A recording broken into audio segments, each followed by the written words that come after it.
নমস্কার, আমার চ্যানেলে আপনাদের স্বাগত জানাই। আজকে আবার একটা নতুন স্ন্যাক্স নিয়ে এসেছি, সেটা হলো বোম্বাই লঙ্কার বড়া। চলুন কি কি লাগে আপনাদের দেখাই এইটা করার জন্য। লঙ্কার বড়া বানানোর জন্য এই দেখুন লঙ্কাটা আমি চিড়ে রেখেছি এইভাবে।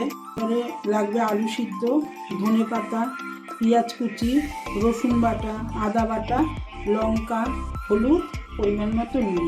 গ্যাস জেলে কড়াইটা বসালাম, কড়াইয়ে আমি তেল দিচ্ছি।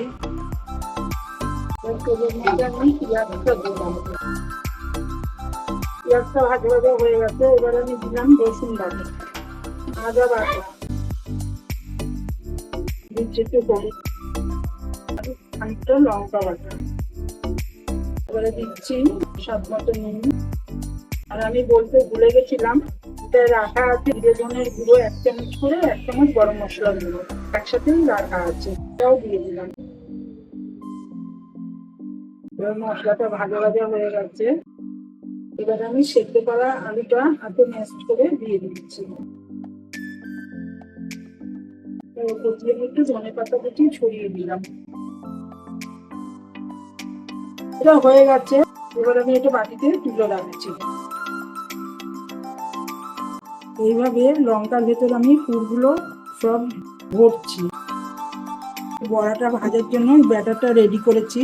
এর মধ্যে 1 কাপ আছে বেসন, 1 কাপ চাল গুঁড়ো, একটু কর্নফ্লাওয়ার, একটু হলুদ, নুন, সামান্য মিষ্টি, একটু লঙ্কার গুঁড়ো দিয়েছি কালার আসার জন্য, বেকিং সোডা 1 চামচ দিয়ে আমি এটা ব্যাটারটা রেডি করে নিয়েছি। এবার আমি ব্যাটারের মধ্যে চুবিয়ে চুবিয়ে বড়াটা আমি ভাজবো। এবার আমি কড়াইয়ে তেল দিচ্ছি, তেলটা গরম হয়ে যাচ্ছে, এবার আমি লঙ্কাগুলো একটা একটা করে ভাজবো।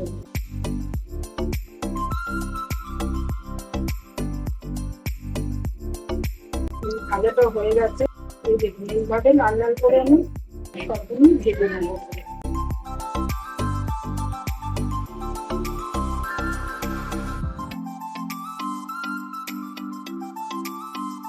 বিকেলটা চায়ের সাথে আপনারা এই স্ন্যাক্সটা বানিয়ে খেয়ে দেখবেন কেমন লাগে, আমাকে জানাবেন এবং চ্যানেলে লাইক সাবস্ক্রাইব করতে ভুলবেন না।